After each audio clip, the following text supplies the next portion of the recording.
to the government with all kinds of inputs. But of course, the bulk of the heavy lifting had to be done by the Economic Survey, which puts together this document. And I could not have done without the support of all the advisors on this table, Manisha, Chandni, Rajiv, and of course all the officers and consultants of the Economic Division, and not just the ones that did the writing, but also the translators, those who did the design, the formatting, the administrative staff, all of whom were in office over the last few weeks till very late. And this has been a particularly difficult year to do this, as you can imagine, given the problems we had with Omicron. There were many members of our team who at different points were down with Omicron or some other illness, or had close family members who were affected. So there was many disruptions, and many people had to work from home in very difficult circumstances. So let me say that a very big thank you to all of you. Many of them are sitting right here in front of me, so if you can raise your hands and wave. Please, a big round of applause for them, because they put in a really big effort. Finally, let me welcome my dear friend, Dr. Anantha Nageswaran, to the Ministry of Finance as the new Chief Economic Advisor. So a big round of applause for him as well. So, as many of you may have noticed, the Economic Survey has gone through another change in its format. We will be going for a different format, but it is important in this context to go through a very quick history of this document. So the Economic Survey as a document has its origins in the early 1950s, when it started out as part of the budget papers. So it is not published separately, but as a part of the budget papers. And the earliest one that I could find is from 1957. It was a very short document, only 38 pages long. And it was basically a descriptive document. It had some trends of recent trends, but not much by way of analysis, and almost nothing by way of recommendations and so on. So it was a very simple document, but nevertheless, that's where it started out. You can see on the left image, one of the earliest ones that we have images for. This is the one from 59-60. Now, through the course of the 60s, the document became a lot more substantial. A lot more data, charts, tables, etc. began to be added to it. You also began to have a Hindi translation at that stage in the 60s. And by about the early 70s, this became a more substantial document, about 150 odd pages. So you have on the right an image from 1973. Now, through the 70s and 80s, this document took a life of its own. It was by this time being presented as a separate document a day before the budget. So by now it has a character of its own. A lot more tables and charts are added. A statistical appendix is added in the end. And it begins to take on the form that is now much more familiar to what you would think of as an economic survey. I've got the one from 85-86. Many people in this room will perhaps be familiar with that cover and may have studied it when in university. Now, the economic survey of 91-92, as you can imagine, was particularly awaited because that was during the crisis of 91, and you had the reforms and so on. And this is the first time that it appeared in 2 volumes. The first volume was a very thin volume, only about, if I remember, some 30 odd pages, but it was the first time that 2 volumes were published. The second volume was much more traditional sectoral analysis, and but in the following years, it reverted to being back a single volume. But the document kept growing, and of course, with the advent of computers, the graphics and so on improved very dramatically. So by, as you can see, 2001, 2002, the covers become much more colorful and so on.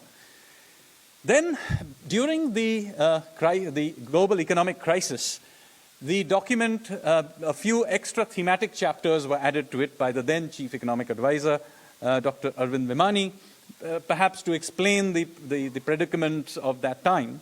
So you began to see a shift, somewhat of a shift from the purely sectoral approach to adding more themes. And it became a longer document, certainly by 2011-12. that you have on the screen. It was by this point almost 500 pages long. Now, it then became split into 2 volumes in 2014, but that was a split in 2014 into a text volume, which was mostly done in a sectoral format, and a statistical appendix volume. So there was 2 volumes, but in this format. But in the subsequent years, it ended up with a volume 1 and a volume 2. The first volume tended to have thematic chapters, and the second had the more traditional chapters from the sectoral type chapters. That has now been changed in this economic survey, and this is what it looks like. There is a volume 1, or you can call it the text volume, the economic survey itself. That is the main volume, which we just released. But there is a second volume, which is the statistical appendix, and it's been given a character of its own. It's been refreshed. Many old tables have been removed. New tables have been added. For example, new kinds of data like GST, IGST, and so on have been added. There's a whole new section on high-frequency indicators as well, in line with some of the thinking that I will now talk about. Now to the content of the economic survey of this year. Now, one of the clear points we make right up front in the survey is that there's been a revival of economic activity to pre-pandemic levels in the year 21-22. This shows through in the national accounts, and it shows through in a whole bunch of high-frequency data that we have. I've just, for illustration, put the e-way bill collection, and you can see that there was a big contraction during the national lockdown last year, then a sharp revival, a more shallow slowdown during the second wave. So even though there was the health cost of the second wave was much more severe, the economic cost of it, by almost all accounts, was much milder. But there was an impact, and then a subsequent revival. So where does that leave us? Well, as you know from the advanced estimates, the economy this year is estimated to have grown by 9.2% after a contraction of 7.3% in the previous year.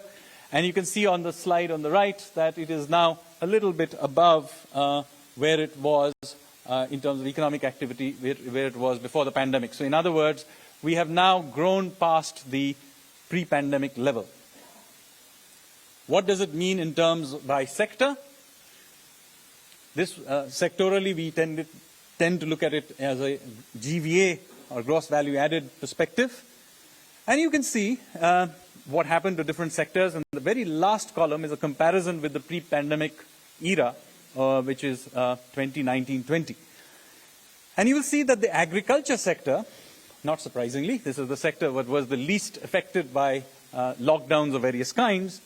So this is a sector that grew even in 2021 and then again in 21-22. So in that sense, it is now a little short of 8% above where it was in pre-pandemic phase.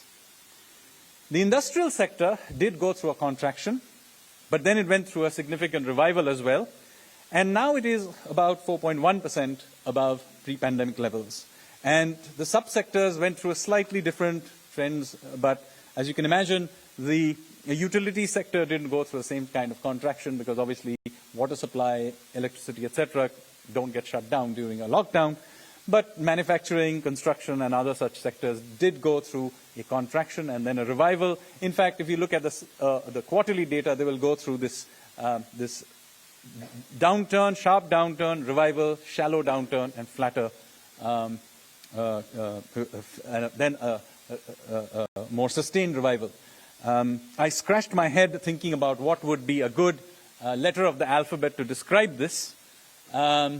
And after a lot of discussions with the best minds, we thought that the best we could do was maybe a tilted W. I know it's very awkward, but so I didn't bother to use it. Now moving on to the services sector. Now the services sector is definitely the sector that was most affected by the lockdowns. And you can see that it is just a little short of where it was pre-pandemic. But I think the real story is not in the headline number, but in the subsectors. And you can see finance, real estate, professional services, or public administration, both of these have actually gone back to pre-pandemic levels. But as you can imagine, the contact-intensive subsectors of services have been much more severely affected, and you can see that it is